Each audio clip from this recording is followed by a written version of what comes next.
ኢትዮጵያ ለዓመታት በገበያው ላይ የሚታየው ነገር ሁሉ የውጭ አሻራ ነበረበት። በቤት ውስጥ ከምንጠቀማቸው ቀላል የፍጆታ ዕቃዎች እስከ ትልልቅ የሥራ ማሽኖች ድረስ የገበያ መደርደሪያዎች ላይ በውጭ ምርቶች ተሞልተው ሁሉም ነገር ከሩቅ ከባህር ማዶ ይመጣ ነበር። ይህ ታዲያ የአምራች ኢንዱስትሪዎች በጥገኝነት ለመቆየትና የሀገርን ዕድልና ፍላጎት በሌላው ቁጥጥር ስር እንዲወድቅም አድርጎታል። ይህ ደግሞ የሉዓላዊነት ክብርን የነጠቀ ነበር። ባለፉት 3 ዓመታት የቤት ዕቃዎችን በማምረት በአምራች ኢንዱስትሪው ላይ ቆይታን አድርጓል። ቡም ማኑፋክቸሪንግ በእነዚህ ዓመታት ውስጥ በሀገር ውስጥ ምርቶችን በማምረት ያደገ የሥራ እንቅስቃሴ ስለማድረጋቸው የድርጅቱ ሥራ አስኪያጅ ያነሳሉ። ወደ አምራች ኢንዱስትሪው ድርጅታቸው የገባበትም መነሻ ቁጭት መሆኑንም ሥራ አስኪያጁ ያነሳሉ። ወደዚህ ስራ ስንገባ እንግዲህ ከዚህ ቀደም እዚህ ስራ ውስጥ የነበርነው እና ለተለያየ ጉዳዮች ወደ ውጭም ወደ ምንም ስንሄድ ለምን በሀገር ውስጥ ይህንን ምርት ማምረት አንችልም የሚል ሀሳብ መጣ ወደ ውስጣችን። ከዛ በኋላ ነው እንግዲህ ወደ መሬት የማውረዱ ስራ የሰራ ነው። አሁን ባለን አቅም ወደ በቀን እስከ 350 የተለያየ አይነት ሳይዝ ያላቸው የቤት ውስጥ ማቀዝቀዣዎች ማምረት ላይ እንገኛለን። እንዲሁም ደግሞ አጠቃላይ ከስራ ዕድል ፈጠራ ማኳያ ስናየው ወደ 400 ለሚጠጉ ሰራተኞች የስራ ዕድል ለመፍጠር የቻልንበት ሁኔታ ነው ያለንበት ማለት ነው። ቬርትቤት ሜታ የዲኤልኤም ቴክስታይል ባለቤት ነው። በህንዳዊው አያቱ የተመሰረተው ይህ ድርጅት ከትውልድ ወደ ትውልድ ተላልፎ ባለፉት 40 ዓመታት በኢትዮጵያ አልባሳትን በማምረት የሀገር ውስጥ ገበያው ላይ ተደራሽ ሆኖ ቆይቷል። ይኸው ድርጅት ምርቶችን ከማምረት ባሻገር የስራ ዕድል በመፍጠርም ያለውን ድርሻ የድርጅቱ ባለቤት እንዲህ ይገልጻሉ። ቤዚክሊ የኛ ማምረት አቅም እስከ 4500 ጋርሜንት በየቀኑ ማምረት እንችላለን እና ሌሎችም እቃዎች ማለት እንደ ጨርቅ፣ ቀበቶ፣ ጫማ ክር፣ ኢላስቲክ እነዚህ እንደ ኢምፖርት ሰብስቲቱሽን ብለን ነው የምናስበው ለሀገራችን እና እነዚህ በብዙ ሜትር ነው የሚመረቱት። በሀገር ሁኔታው በጣም ጥሩ ፕሮዳክሽን ካፓሲቲ ነው የያዝ ነው እኛ እና ወደፊትም ኤክስፓንሽን ያሰበን ስላለ አሁን ከረንትሊ እስከ 400 ሰራተኞች አለን። ገቨርንመንትም ሄልፕ አድርጎናል። ዋናው ለኛ የኛ ቪዥን እና የኛ ሚሽናችን ኢዝ ኢምፖርት ሰብስቲቱሽን ነው። ዋናው ለሀገራችን እኛ የምናስበው ኢምፖርት ሰብስቲቱሽን ነው የምናደርገው። ኢምፖርት ሰብስቲቱሽን ለፎሬን ኤክስቼንጅ በጣም ነው የሚያግዘው እኔ ማስበው ማለት ነው እና አገሩ በጣም ነው በዚህ ያተረፈው እኔ ማምነው። በኢትዮጵያ ለአምራች ኢንዱስትሪዎች ምቹ እገዛ እየተደረገ መሆኑን የሚያነሱት አምራቾቹ ጥራት ያላቸው ምርቶች በሀገር ውስጥ እየቀረቡ ስለመሆናቸውም ይናገራሉ። ኢትዮጵያ ከኛ ጋር ብዙ ዓመት እኛ ኖረናል ከኢትዮጵያ ጋር እና በጣም እንደ አዲስ ማለት እንደ አዲስ ሁኔታ ነው ያየነው አሁን ያለው ነው። ያው ምቹ ሁኔታዎች አሉ። አሁን ለሀገሪቱም ለኛም ለመጥቀም ዝግጁ ነን። እኛ እያንዳንዱ እናመርታቸው ማቀዝቀዣዎች እዚህ ቦታ ላይ ቴስት ተደርገው ኮምፒውተራይዝድ በሆነ ሲስተም ሁሉ ነገር ታይቶ ነው ወደ ፋይናል ፕሮዳክቱ ነው የሚወጣውና ከዚህ አኳያ ከውጪ ከሚገባው በጥራት በምንም የማይተናነስ እንደውም እኛ ራንደምሊ ያለቀውን የሚመጣውንም እዚሁ ቴስቲንግ ዩኒት ላይ ከኛ ፕሮዳክቶች ጋር ቴስት ያደረግንበት ሁኔታ ነበርና እዛ ላይ ምንድነው በግልጽ ያየነው እዚህ ያለው ፐርፎርማንስ እንደውም የተሻለ ቢኮዝ ምንድነው እኛ አምራች ሪስፖንሲብል እዚሁ አድራሻ አለን እንሰራለን። ለምንሰራው ላይ አንዳንዱ ነገር ተጠያቂ እንደሆነ ስለምናምን በአግባቡ ጥራቱን በጠበቀ ደረጃውን በጠበቀ መልኩ ነው የምንሰራውና ይሄም ያው ኳሊቲ ፕሮዳክት ለህብረተሰባችን እንድናቀርብ ያው ያግዘናል ማለት ነውና አሁን አጠቃላይ ማኒፋክቸሪንግ ላይ ከምንም ጊዜ በላይ የተነቃቃ ያለበት ሁኔታ ነው ብዬ አስባለሁ። መንግስት ለአምራቹ እየሰጠ ያለው ድጋፍ፣ ለአምራቹ ዲዛይን እየተደረጉ ያሉ ፖሊሲዎች ሌላም ከዚህ ውጭ ያሉ ባለሀብቶች ወደዚህ ስራ እንዲገቡ የሚያበረታታ ነው። መንግስት ለኢንዱስትሪው ዘርፍ ትኩረቱን በማድረግ በአምራች ኢንዱስትሪው ላይ ለሀገራዊ ክብር ራስን ለመቻልና ከማንም ላለመደገፍ መሰረት የሚጥሉ ስራዎችን እየሰራ ስለመሆኑ ጠቅላይ ሚኒስትር አብይ አህመድ በአንድ ወቅት ገልጸው ነበር። ተሰርተው ስራ ያቆሙ ፋብሪካዎች ባለፉት 3 ዓመታት የኢትዮጵያ ታምርት ንቅናቄ ውስጥ መልሰው ስራ እንዲጀምሩ የተበተኑ ሰራተኞች እንዲሰባሰቡ እና ምርታማነት እንዲያድግ ከፍተኛ ድርሻ እንዲወጡ ሆኗል። በሀገር ውስጥ ያሉ ኢንዱስትሪዎች በኢትዮጵያ ያላቸው የገበያ ድርሻ ከ3 ዓመት በፊት 30% ገደማ የነበረው አሁን 41% ደርሷል። ምን ማለት ነው? ከውጭ ከምናስገባቸው ልዩ ልዩ ምርቶች ውስጥ 41%ቱ በሀገር ውስጥ ማምረት ተችሏል ማለት ነው። በሀገር ውስጥ ምርታማነት እያደገ በመምጣቱ $3 ቢሊዮን ገደማ ወጪ ለማስቀረት ተችሏል። ኢትዮጵያ ለዓመታት በገበያው ላይ የሚታየውን የውጭ ምርቶችን በሀገር ውስጥ ለመተካት የአምራች ኢንዱስትሪዎችን በመደገፍ ከጥገኝነት ለመላቀቅ እየተሰራ ይገኛል። በመደመር መንግስት እሳቤ ኢንዱስትሪያዊነት የፋብሪካዎች መበራከት ብቻ ሳይሆን የሀገር ሉዓላዊነት መገለጫ ስለመሆኑ ይነገራል። ኢትዮጵያም ጥሬ ሀብቷን ለውጭ ገበያ አሳልፋ ከመስጠት ወጥታ እሴት በመጨመርና የራሷን የቴክኖሎጂ አቅም በመገንባት ራስን የመቻል ስትራቴጂ እየተከተለች ትገኛለች። የኢንዱስትሪ ጎዳናው በመደመር መንግስት እሳቤ በምን መንገድ ተቃኘ የሚለውን በተመለከተ ደግሞ ባልደረባችን ወይንሸት ደድኔ ያሰናዳችው ዘገባ አለ፣ ቀጥሎ ይቀርባል።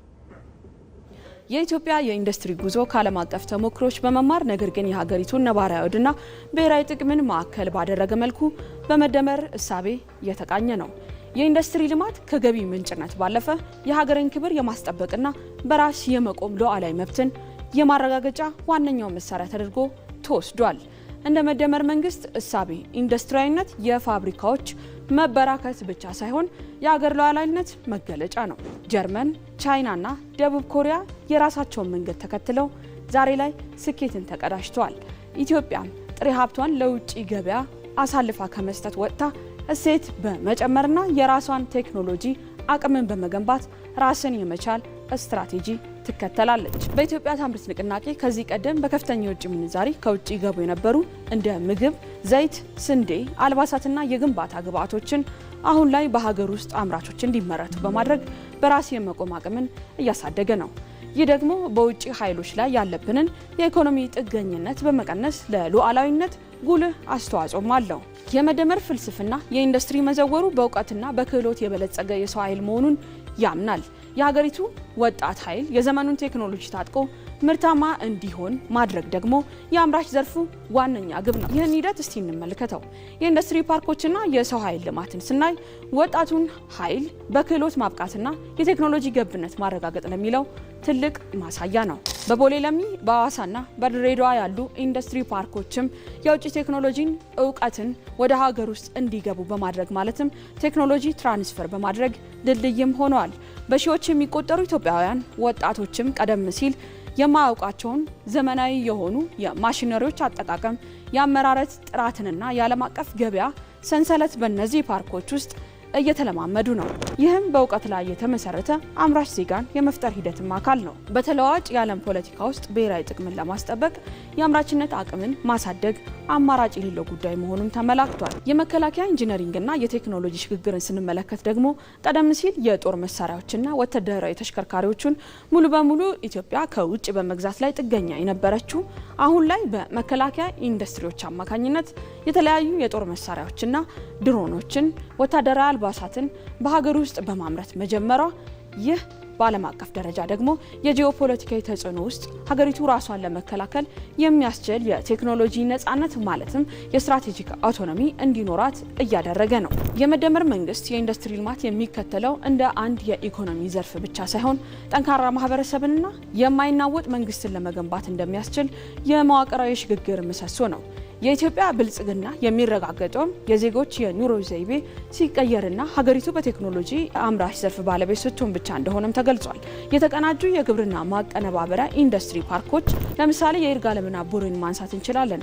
ቡናን እንደ ጥሬ ዕቃ ብቻ ከመላክ ይልቅ ደግሞ በሀገር ውስጥ ተቆልቶና ተፈጭቶ እንዲላክ፣ የወተትና የስጋ ምርቶችን ደግሞ እሴት ተጨምሮባቸው ለገበያ እንዲቀርቡ መደረጉ የገበሬውን ገቢ ከማሳደጉም በላይ ሀገሪቱ ከአንድ ምርት የምታገኘውን የውጭ ምንዛሪ በእጥፍም ይጨምራል። የመደመር ፍልስፍና በወረቀት ላይ ብቻ ሳይሆን በተግባር የሀገርን የኢኮኖሚ የደህንነት ምሰሶዎች ለማጠናከር እየዋለ ያለ መሆኑን ያረጋግጣሉ። የኢትዮጵያ የኢንዱስትሪ ጉዞ የውስጥ አቅምን አሟጦ የመጠቀምና አስፈላጊ አቅሞችን የመገንባትም ብሔራዊ ጥሪ ነው።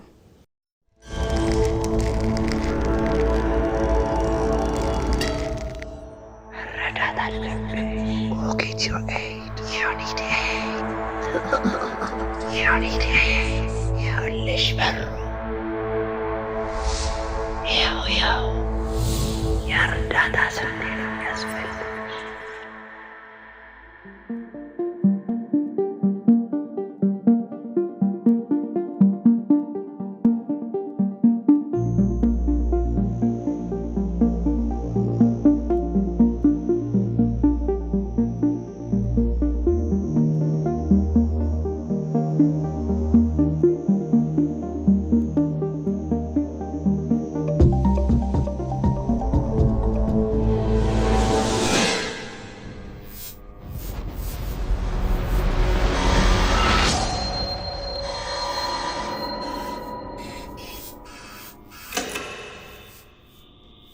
Sashowicz.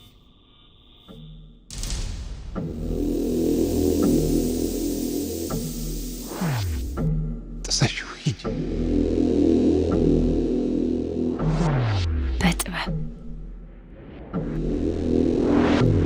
በረቀቀ ምናብ በብልሃት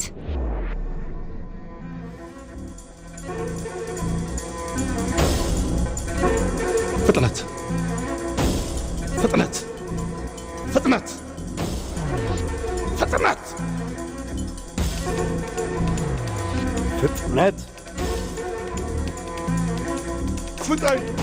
ፍጠኝ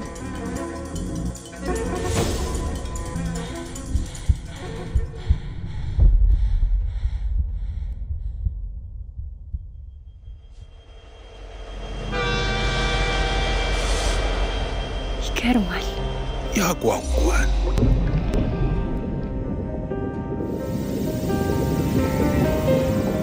ያማል፣ ያበሳጫል፣ ያንገበግባል።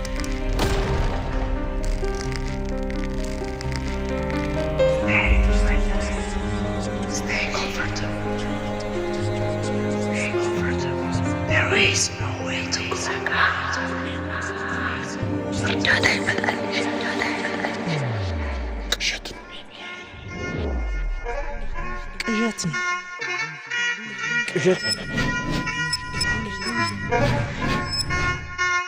ምናብሽን ጠጥ በተዘጋ በር አትታሰሪ። ምናብሽን ጠጥ መር ብለሽ ተስፈንጥ በርቅሰሽ ውጪ።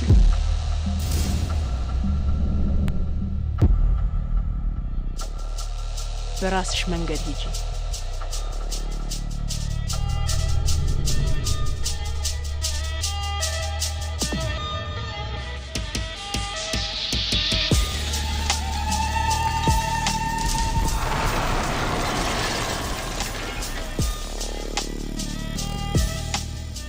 በእኛ በልጆቿ ኢትዮጵያ ታሸንፋለች።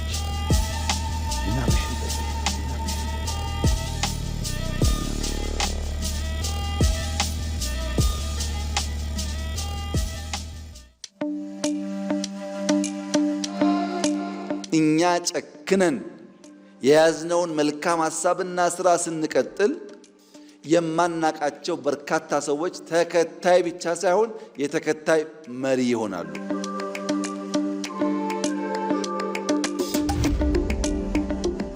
በትልቁ ማሰብ፣ ከትንሽ መጀመር። ለምሳሌ ጽዱ ኢትዮጵያን የመፍጠር ግብ ከቢሮ ተጀመረ፣ ከተማ ተባለ፣ ወደ ሀገር እየሰፋ ሄደ። ኮሪደር፣ የበጋ ስንዴ፣ ሌማት፣ ግሪን ሌጋሲ፣ ሁሉም ኢኒሼቲቭ ጅማሮ አነስተኛ ነበር። በሂደት እየፈጠነ እየሰፋ እያደገ ጥራት እያረጋገጠ በሀገር ደረጃ ኢምፓክት የሚያመጣ ሆነ። አሁን ከጀመርናቸው ውስጥ ኮሪደር አሸልሟል፣ ግሪን ሌጋሲ አሸልሟል፣ ስንዴ አሸልሟል። አብዛኛው የእኛ ኢኒሼቲቮች በዓለም አቀፍ ደረጃ ሪኮግናይዝ የተደረጉና ሽልማት ያሰጡ ናቸው።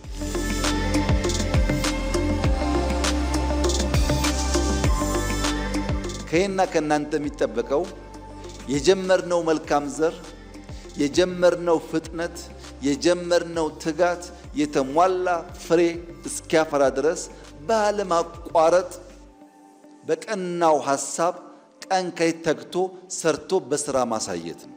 ያን ማድረግ ስንችል አብዛኛው የተራገፈ ብልጽግና የምንጨብጠው የምናሸተው የምናየው ፍሬ ለዜጎቻችን እየሆነ ይሄዳል ማለት ነው። አዲስ ቀን ላይ ናችሁ ተመልካቾች፣ አብራችሁን ስላላችሁ እናመሰግናለን። ቀደም ሲል በሀገር ጉዳይ የተለያዩ ጥንቅሮችን አድርሰናችሁ ነበረ። የመደመር መንግስት ፈጠራና ፍጥነት የድህነት መውጫ ቁልፍ መንገድ አድርጎ ማቅረቡ አምራች ዘርፉ ላይ የሚገኘው ስኬትን የሚያጎላ ስለመሆኑም ሀሳብ አንስተን ነበረ። ኢትዮጵያ በተለይ በአምራች ኢንዱስትሪ ዘርፍ ያለባትን የሀብት አጠቃቀም ችግርና በኢንዱስትሪው ዘርፍ የሚስተዋለውን የእድገት ውስንነት ችግር መቅረፍ ስለመቻሏም ተጠቁሟል። የመደመር መንግስትም የኢንዱስትሪና ማኒፋክቸሪንግ ዘርፍ የሚረዳበት መንገድ የዘርፉ ኢኮኖሚያዊ ጥቅም እየጨመረ ስለመምጣቱም እንደዚሁ በተለያዩ ጊዜያት ሲነገሩ ነበረ። እንግዲህ ዛሬ ይህን ጉዳይ በሀገር ጉዳይ ሰፋ አድርገን ተመልክተነዋል። ጥንቅሮችንም ወደ እናንተ አድርሰናል። አዎ የኢንዱስትሪ ዘርፉን ወይም የአምራች ኢንዱስትሪ ዘርፉን በማዘመንና በማሳደግ ምርትና ምርታማነትን የበለጠ ለመጨመር እንደ ሀገር እየተሰራ ነው የሚገኘው። በተለይ በመደመር መንግስት ከምርትና ምርታማነትም በዘለለ የበለጠ ደግሞ ከሀገር ሉዓላዊነት ጋር ተያይዞ ነው በደንብ እየተነሳ የሚገኘው። ራስሽን ካልቻልሽ በምርትና ምርታማነት በሌሎች ሀገራት ጥገኛ ሆነሽ በሌሎች ሀገራት ሸቀጦች ጥገኛ ሆነሽ ወይም የነሱን ሸቀጥ የነሱን ምርት እየተጠቀምሽ የሀገርሽን ሉዓላዊነት ልታስከብር አትችይምና በመደመር መንግስት ደግሞ በተለይ የማኑፋክቸሪንግ ዘርፉን ምርትና ምርታማነት በማሳደግ ያለሽን አንቺ በራስሽ አቅም ራስሽን የመቻል አቅምሽን የበለጠ እያሳደግሽ በምትሄጅበት ሰዓት ታዲያ የሀገርሽን ሉዓላዊነት የምታስከብሪበት መንገድ እንዲሁም በራስሽን የምትችይበትን አግባብ ለማሳደግ ያለመ ትኩረት ተሰጥቶት ነው እየተሰራ የሚገኘው። አሁን ላይ ቀደም ሲል የነበረው እሳቤ ግብርና መር ነበረ፣ የብዝሃ ዘርፍ ኢኮኖሚን ትኩረት አላደረገም ነበር። አሁን ግን ብዝሃ ዘርፍ ላይ ትኩረቱን አድርጎ ከአምስቱ የኢኮኖሚ ምሰሶች ላይ ነው እየተሰራ የሚገኘው። እነዚህ ምሰሶች ደግሞ እርስ በርስ እየተሰናሰሉ አንዱ ያንዱ ደጀን ወይም አንዱ ያንዱ ድጋፍ እየተሰጡ ተመጋግበው የሀገርን ምርትና ምርታማነትን በመጨመር ሀገር እያሰበችው ያለውን የኢኮኖሚ ሉዓላዊነት ለማሳደግና ለማጎልበት እየተሰራ ነው የሚገኘው። እውነት ነው። ቀደም ሲል አንተም እንዳልከው እንግዲህ በመደመር መንግስት እሳቤም ኢንዱስትሪያዊነት የፋብሪካዎች ብቻ መበራከት ሳይሆን የሀገር ሉዓላዊነት መገለጫም አንዱ መንገድ ተደርጎ እየተሰራበት ነው የሚገኘው። ኢትዮጵያም እንግዲህ ጥሬ ሀብቷን ለውጭ ገበያ አሳልፋ ከመስጠት ባለፈ ከዚህ ደግሞ አካሄድ ወጥታ እሴት በመጨመርና የራሷን ቴክኖሎጂዎችም አቅም በመገንባት ራስን የመቻል ስትራቴጂን የተከተለች ነው የምትገኘው። የኢትዮጵያ ብዝሃ ዘርፍ እይታዎች ደግሞ የኢኮኖሚ ስኬት የመደመር መንገድ ወሳኝ ትሩፋት መሆኑና የብዝሃ ኢኮኖሚ ስርዓቱም አንደኛው የሌላኛውን የልማት ደጀን መሆን ማስቻሉንም ቀደም ሲል አንተ እንዳልከው ዘርፎች እየተመጋገቡ ለሀገር እድገት እየተሰራበት ነው የሚገኘው። ቀደም ሲልም የኢንዱስትሪው ጎዳና በመደመር መንገድ እሳቤ በምን አይነት መልኩ እየተቃኘ ነው የሚለውን ደግሞ በጥንቅር ተመልክተን ነበረ። በመደመር መንግስት በተለይ ምርትና ምርታማነትን ለማሳደግ መፍጠንና መዝለል እሳቤን መተግበር ይገባል የሚል ነው በደንብ እየታየ ያለው። ዓለምን ካየን በተለይ በኢንዱስትሪ ዘርፉ በጣም ፈጥኗል። የተለያዩ ቴክኖሎጂዎችን በመጠቀም ነው ምርትና ምርታማነትን ለማሳደግ ትኩረት ተደርጎ እየተሰራ የሚገኘው። ኢትዮጵያን ብቻም ሳይሆን እንደ አፍሪካ ካየን ያሉን እምቅ ሀብቶች አሉን። በተለይ የሰው ልጅ ይሄ ማንፓወር የምንለው ነው በደንብ ያለን። ጥሬ ዕቃም በሰፊው አለን። ደግሞ ሰፊ ገበያም አለ እንደ ሀገርና ይህንን በመጠቀም ደረጃ አቅምን ለማሳደግ የበለጠ ጥረት እየተደረገ ነው የሚገኘው። ነገር ግን ዓለም ደግሞ ከዚህ በዘለለ የሰው ልጅ የሚተካ ቴክኖሎጂን ተጠቅሞ ነው ምርትና ምርታማነትን እያሳደጉ የሚገኙት። ታዲያ አሁን እኛ ካለንበት ደረጃ ተነስተን ወደ ዓለም ጋር ተወዳዳሪ ለመሆን ደግሞ በመደመር እሳቤ ከመፍጠርና ከመፍጠር በዘለለ መዝለል ይጠበቅብናል የሚል ነው በደንብ በትኩረት ተሰጥቶት እየተሰራ የሚገኘው። ምክንያቱም ከዓለም ጋር የተላለፍንባቸው መንገዶች አሉ። እነዛን የተላለፍንባቸውን መንገዶች ማካካስ ይገባል። ለማካካስ ደግሞ በመፍጠን ብቻ ሳይሆን አንዳንዴ ደግሞ አለፍም ሲል ያንን ደብል በማድረግ እየዘለሉ ካልሆነ ዓለም ጋር የተላለፍንባቸውን መንገዶች ወይም ዓለም በተወሰነ መልኩ ራቅ ያለበትን መንገድ ለማካካስና ወደ ዓለም ወደ ደረሰበት ደረጃ ለመድረስ ካልተዘለለ በስተቀር ልንደርስ አንችልም የሚል እሳቤ ተይዞ እየተሰራ ነው የሚገኘውና እንደዚህ አይነት ቴክኖሎጂዎችን መጠቀም ከተቻለ ደግሞ አሁን ላይ ያለውን የምርትና ምርታማነት ሁኔታ የበለጠ ማሳደግ ይቻላል። መልካም እንግዲህ ባለን ደቂቃ ደግሞ ጥቂት ቆይታ ከእንግዳችን ጋር እናደርጋለን። እንግዳችንን አሁን አግኝተናቸዋል። የፌዴራል ቴክኒክና ሙያ ስልጠና ኢንስቲትዩት ዋና ዳይሬክተር ዶክተር ብሩክ ከድር በቀጥታ የስልክ መስመራችን ላይ ይገኛሉ። ከሳቸው ጋር ቆይታ እናደርጋለን። ዶክተር ብሩክ እናመሰግናለን ስለ ጊዜዎት። እንግዲህ ቀደም ሲል የተለያዩ ሀሳቦችን ስናነሳ ነበር። በተለይ በኢንዱስትሪና ማኒፋክቸሪንግ ዘርፍ ላይ ከዚህ ቀደም የነበረውን እሳቤ የመደመር መንግስት እሳቤውን በመቀየር በተለያዩ ሀገርን በሚያሻግሩ መንገዶች እየተሰራበት ይገኛልና ይሄ አሁን ከዚህ ቀደም የነበረውን እሳቤ ቀይሮ በመምጣቱ አሁን ላይ እንደ ሀገር ያለው ትርጉም ምንድነው ከሚለው እንጀምር።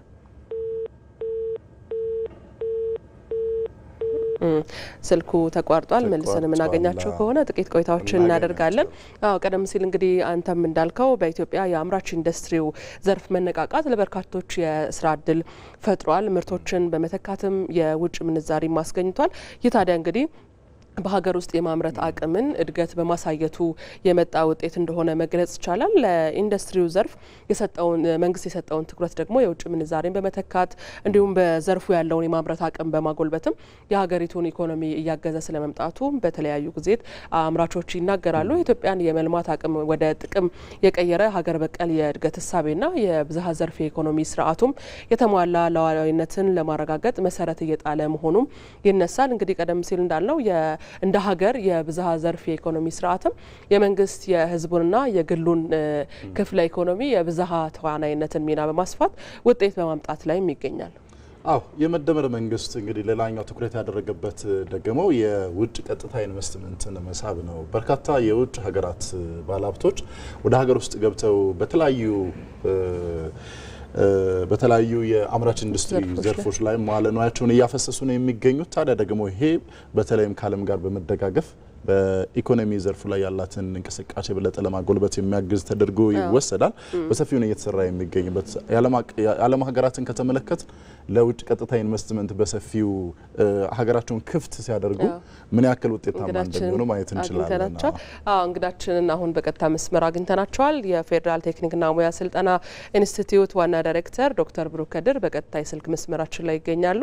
በድጋሚ እናመሰግናለን ዶክተር። እንግዲህ ቀደም ሲል የኢንዱስትሪና ማኒፋክቸሪንግ ዘርፍን የሚረዳበትን የመደመር መንግስት እሳቤ ከዚህ ቀደም የነበረውን በመቀየር አሁን ላይ እንደ ሀገር ይህንን ስራ በመሰራቱ ምን አይነት ትርጉም አለው ማለት እንችላለን? የመጀመሪያ ጥያቄ እናድርገው። እሺ፣ እንደምን አደራችሁ? ይሰማል? ደህና ነን፣ ይሰማል። እንቀጥል። በጣም ጥሩ። እሺ፣ የመደመር መንግስት እንግዲህ የአምራች ኢንዱስትሪውን ዘርፍ በአጠቃላይ የሚረዳበት መንገድ አገራችን ወደ ኢንዱስትሪያላዊነት የምታደርገውን ጉዞ የሚያሳልጥ ዝግጁነትን ከመፍጠር ይጀምራል። በባለፉት ጊዜያት በሀገራችን ኢንዱስትሪያላዊነት ለማረጋገጥ የተደረጉ ሙከራዎች አሉ።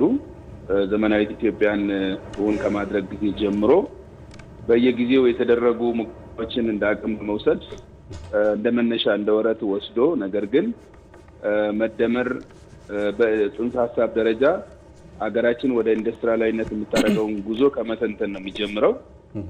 በዚህ መሰረት የመጀመሪያው ነጥብ ኢንዱስትሪያላዊነትን ባህል ማዘጋጀት የሚል ነው። ለዚህ የሚረዳ የኢንዱስትሪያላዊነት ባህል ሲባል ምቹ ሁኔታዎችን መፍጠር ነው። ከሁሉ በላይ የመንግስት ሚና የለየ ግልጽ የአምራች ኢንዱስትሪ ፖሊሲ ተዘጋጅቷል በቅርቡ። ይሄ የሚነግረን ጽንሰ ሀሳቡን በፖሊሲ ማዕቀፍ ደረጃ ከማዘጋጀት ጀምሮ የሀሳብ ግልጽነት እንዲኖር የግሉ ዘርፍ የሚጫወተው ሚናን መኖሩ እንደተጠበቀ ሆኖ በመንግስት ራሱ መንግስት የሚሰራቸው ክፍተትን በለየ መንገድ የሚኖረው ሚናም እንደዚሁ በግልጽ ተቀምጧል። ሁለተኛው ነጥብ የብዝሃ ዘርፍ ዝግጁነት የሚባለው ነው። ቀደም ሲል ግብርና ወደ ኢንዱስትሪ የሚያደርገው ሽግግር ላይ ብቻ የተንጠለጠለውን አሁን ግን ብዝሃ ዘርፍ በምንላቸው 5 ፕራዮሪቲ ኢንዱስትሪ ኤሪያዎች ማለትም ራሱ የግብርና ሞደርናይዜሽን እንዳለ ሆኖ በማይኒንግ፣ በቱሪዝም፣ በኢነርጂ፣ በአይሲቲ መሰል ዘርፎች ብዝሃነት ላይ ያተኮረ የኢንዱስትሪያላዊነት ግንዛቤ አለ። ከተሜነት ክትመት በራሱ ከኢንዱስትሪያላዊነት ጋር እንዲያያዝ ታስቦ እየተሰራ ነው ያለው። ዘመናዊ የሆኑ የንግድ ስትራቴጂክ የሎጂስቲክስ ስርዓቶችም ከዚህ ጋር አብረው የሚያያዙ ናቸው። ስለ ኢንዱስትሪያላዊነት እናነሳ የቴክኖሎጂ ዝግጁነትም አብሮ እናነሳለን። ሌላው ደግሞ መሰረታዊ ነጥብ የሰብአዊ አቅሞች ዝግጁነት ለኢንዱስትሪ ምቹ የሰው ኃይል የመፍጠር ቴክኖሎጂን የማሸጋገር የመተንተን የመፍጠር ይሄን ሊተገብር የሚችል የሰው ኃይል በብቃት የማምረት እነዚህ ሁሉ ተዳምረው ነው ኢትዮጵያ ወደ ኢንዱስትሪያላዊነት የምታደርገውን ጉዞ አስቻይ ሁኔታዎች መፍጠር ማለት እነዚህን ሁሉ በተዳመረ አቅም መቀየር ማለት ነው ተብሎ ተግባራዊ እየተደረገ ነው የሚገኘው ማለት ነው። ጥሩ ዶክተር፣ የኢንዱስትሪውን ዘርፍ በማዘመን ምርትና ምርታማነትን ከማሳደግ ባሻገር ደግሞ ራስን ከመቻልና ከጥገኝነት ከመላቀቅ አንጻር ሉዓላዊነትን ከማረጋገጥ አንጻር የመደመር መንግስት በደንብ ትኩረት አድርጎበታል ይህንን ዘርፍ እና በዚህ መንገድ ላይ ምን ሊሰራ ይገባል ይላሉ? ይሄ በጣም ጥሩ ጥያቄ ነው። በጊዜ የተከፈለ የኢንዱስትሪ ትልሞች አተገባበር ነው በሀገራችን ለማስተዋወቅ ጥረት እየተደረገ ያለው። ለምሳሌ ስለ ኢንዱስትሪ ስናነሳ ስፔሲፊክ ቱ የማኒፋክቸሪንግ የአምራች ኢንዱስትሪው ካነሳን ይሄ በሚቀጥሉት 5 ዓመታት ድርሻ አሁን ካለው ድርሻ ወደ 22.9 በመቶ የማሳደግ ህልም አለ። የኢኮኖሚ ድርሻውን ደግሞ በ17% የማሳደግ እንደዚሁም ደግሞ በውጭ የሚገኝ ከአምራች ኢንዱስትሪው ዘርፍ የሚገኘውን ገቢ አቅም በ2022 ላይ ከ5 ዓመታት በኋላ ማለት ነው በ48% የሀገራችንን አቅም በሚሸፍን መንገድ የማዳረስ ህልም ተይዞ ነው እየተሰራ የሚገኘው። በዚህ ዘርፍ ላይ የመደመር መንግስት እሳቤ በጊዜ የተሸነሸነ ነው። ለሚቀጥሉት ለምሳሌ አመታት እንዲሁ ይሄንኑ ዘርፍ አስቻይ ሁኔታዎች እየፈጠርን እያሳደግን ከ2032 እስከ 42 ባሉት ጊዜያት ለምሳሌ ውስብስብ የሆኑ እውቀትን የሚጠይቁ ምርቶችን የማምረት አቅም እንዲኖራት ኢትዮጵያ ለምሳሌ የኤሌክትሪክ ማሽኖች፣ የከባድ መኪና ማሽኖች፣ ሰሚኮንዳክተሮች፣ የቴሌኮም መሳሪያዎችን የማምረት አቅም ድረስ እስኪደረስ ታስቦ እየተሰራ ነው የሚገኘው።